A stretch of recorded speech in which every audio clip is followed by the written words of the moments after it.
Hi guys, আমি মায়াপুরের উদ্দেশ্যে রওনা দিয়েছিলাম। মায়াপুর এসে পৌঁছে গেছি।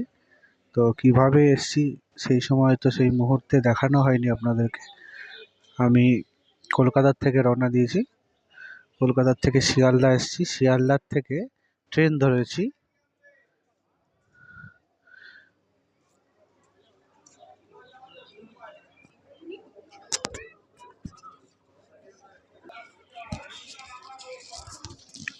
মায়াপুর থেকে শিয়ালদার থেকে কৃষ্ণনগর লোকালের টিকিট কেটেছি, ট্রেনে বসেছি। ওখান দিয়ে কৃষ্ণনগর এসে নেমেছি। কৃষ্ণনগর থেকে টোটো আছে, বাস আছে, অটো আছে। আপনারা যে যেটাতে ইচ্ছুক বসে যাবেন। ওখানে টোটো ভাড়া হচ্ছে এক একজনের পার হেড 30 টাকা করে নেয়। অটো ভাড়া নেয় 25 টাকা করে, অটো ভাড়াটা একটু কম। বাস ভাড়াটা আরও একটু কম, বাস ভাড়া 15 টাকা করে নেয়। তো বাসে করে আসলে প্রবলেমটা কি, এই মায়াপুর মন্দিরের মেন মন্দিরের সামনে একটি নদী আছে। নদীর উল্টো সাইডটা হচ্ছে নবদ্বীপ। ওই নবদ্বীপে আপনাকে বাসে করে আসলে ওখানে ছাড়বে। আর টোটো বা অটোতে করে আসলে, ওটা যদি আপনি স্যাটেল ভাড়া হিসাবে আসেন, মানে যেটা 30 টাকা ভাড়া, ওই হিসাবে যদি আসেন তাহলে আপনাকে ওরা ওই ফুটে ছাড়বে, মানে নদীর ওই ফুটে নবদ্বীপে আপনাদেরকে ছাড়বে। আপনাদেরকে ওখান থেকে ওই বড় বড় ভেসেল আছে, ভেসেলে করে আবার 10 টাকা করে টিকিট কেটে আপনাদেরকে এপারে আসতে হবে মায়াপুর মন্দিরের সামনে ফার্স্ট গেটে। ঠিক আছে? আর আপনারা যদি গাড়ি রিজার্ভ করে আসেন, মানে যেটা ভাড়া আপনাদের 30 টাকা নেবে, সেটা ডবল ভাড়া নেবে। ডবল সেটা ডবল ভাড়া নেবে। ডবল ভাড়া যেটা নেবে সেটা আমি যেটাতে করে এসছি, আমাদেরকে বলেছিল 30 টাকা করে। আমরা টোটোতে এসেছি, টোটোতে 30 টাকা করে পার হেড নেবে বলেছিল।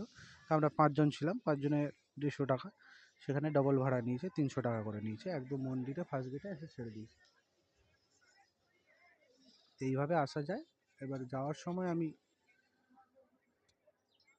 যেমন এসছি ওরকমভাবেই যাবো, আর নয়তো এখান থেকে নবদ্বীপ চলে যাব। নবদ্বীপ থেকে বাস বা ওখান থেকে আবার টোটোতে করে বা অটোতে বসে আবার স্টেশন চলে যাব। ওখান থেকে কৃষ্ণনগর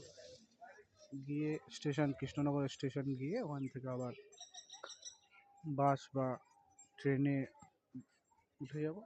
ওখান থেকে আবার শিয়ালদা নেমে আমি আমার গন্তব্যে পৌঁছে যাব। তো এইভাবে আসা যায়, কম খরচের মধ্যে এইভাবে আসা যায়। আবার আপনারা যদি মনে করেন গাড়ি রিজার্ভ করে সম্পূর্ণ আপনার বাড়ির থেকে বা আপনার যে কোনো জায়গার থেকে আপনি এই জায়গায় আসবেন, সেভাবে আসতে পারবেন বাই রোডে। সেটা একটু ব্যয় সাপেক্ষ। এইভাবে আসা যায়। আপনারা আসুন। মায়াপুর মন্দির এখনও রেডি হয়নি সম্পূর্ণ। ভিতর দিকটা কয়েকটা মন্দির রেডি হয়েছে। এখন এই দিকটা, এই যে মন্দিরটা, এটা রেডি হয়নি। এই মন্দিরটা অনেক বড় মন্দির। এটা রেডি হলে আমি আবার আসবো, এসে আপনাদেরকে দেখাবো। পুরো মন্দিরটাকে ঘুরে দেখানোর চেষ্টা করব। এখনও সম্ভবত পুরো হয়নি। আর আমার ফ্যামিলির কয়েকজনকে ওখানে লাইনে দাঁড়িয়ে আছে, তাদেরকে কুপন ধরিয়ে দাঁড় করিয়ে দিয়েছি।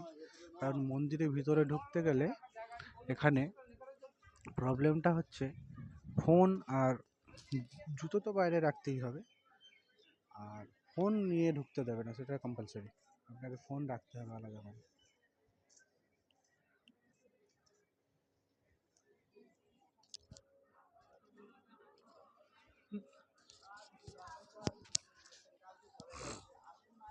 ওই দিকটা যাই, একটু ঘুরে আসি, দেখি।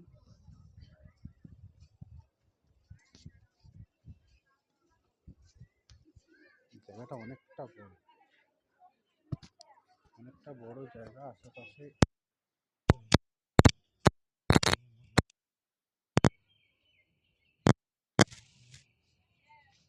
বইয়ের দোকান,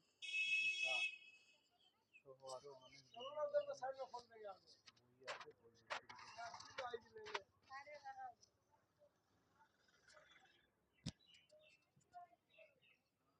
এই এই জায়গাগুলোতে, এই জায়গায় এখানে এখানে হচ্ছে বিনামূল্যে জুতো রাখুন, এখানে জুতো রাখা যায়। ওখানে ক্যামেরা, মোবাইল যা কিছু আপনারা নিয়ে আসবেন, এখানে জমা রাখতে পারবেন। এই জায়গাটাতে, এই জায়গাটাতে জমা রাখতে পারবেন। জমা রাখার পরে এইখানে হচ্ছে গোশালা আছে, একটু বড় বড়, মানে শ্রীকৃষ্ণের বাহন গরু। তো এখানে একটি বড় গোশালা আছে, গোশালার মধ্যে অনেক বিভিন্ন রকমের গরু আছে, যেমন বড় গরু, ছোট গরু, মেজ গরু, সেজ গরু, ঠিক আছে। এক একটা গরুর এক এক রকম বড় বড় শিং। আমি তো দেখে এলাম, মানে আমার পায়ের থেকে মোটা মোটা শিং, আমার পায়ের থেকে মোটা মোটা শিং এক একটা গরু, দুটো দুটো। প্রচুর গরু আছে, বড় গরু, অনেক বড় বড়। এক একটা গরু সেই মানে কী বলবো, ঘোড়ার সাইজের। এক একটা ঘোড়া, পূর্ণবয়স্ক ঘোড়া যত হাইট হয় ওরকম হাইট, আর ওরকম বড় চওড়া। ঘোড়া তো হয় রোগা রোগা চিপচিপে, মানে দৌড়াতে যাতে ভালো পারে, কিন্তু গরুগুলো মোটা মোটা, অনেক মোটা আর বড় বড় গরু। তো এইখান থেকে এই যে টোটো দাঁড়িয়ে আছে, এই যে টোটো দাঁড়িয়ে আছে, এই যে টোটো, এই টোটোতে করে 10 টাকা করে নেয়, গোশালাতে নিয়ে যায়, যেখানে গরুগুলো আছে ওখানে নিয়ে যায়। ওখানে বিভিন্ন রকমের গরু থেকে যে সমস্ত জিনিস, দুধ, ছানা, মাখন, ঘি, দই, পনির, এই সমস্ত পাওয়া যায়, ওখানে সেগুলো বিক্রি হয়। ওখানে গেছি, গিয়ে দই খেলাম, আর ওটা কী বলে জিনিসটা, ক্ষীর, ক্ষীর খেলাম। আর হচ্ছে বাড়ি নিয়ে যাওয়ার জন্য দই নিলাম একটু, ওগুলো নিয়ে যাব। ওখান থেকে ঘুরে চলে আসলাম।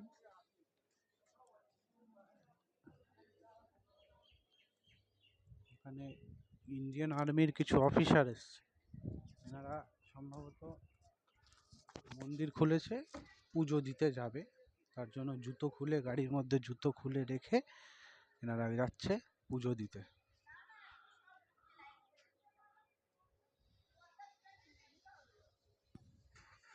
ভালো, সনাতন ধর্মের থেকে বড় ধর্ম এই অল ওভার ওয়ার্ল্ডের আর নেই। সব থেকে পুরনো ধর্ম সনাতন ধর্ম।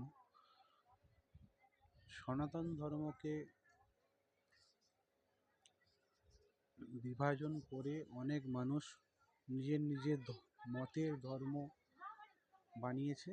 তারা তাদের ধর্ম নিয়ে, তারা যেটা মানে সেটা নিয়ে তারা চর্চা করে, কিন্তু আমার দেখা, আমার বিশ্বাস, সনাতন ধর্মই বেস্ট। সনাতন ধর্মের থেকে বড় ধর্ম, জ্ঞানী ধর্ম,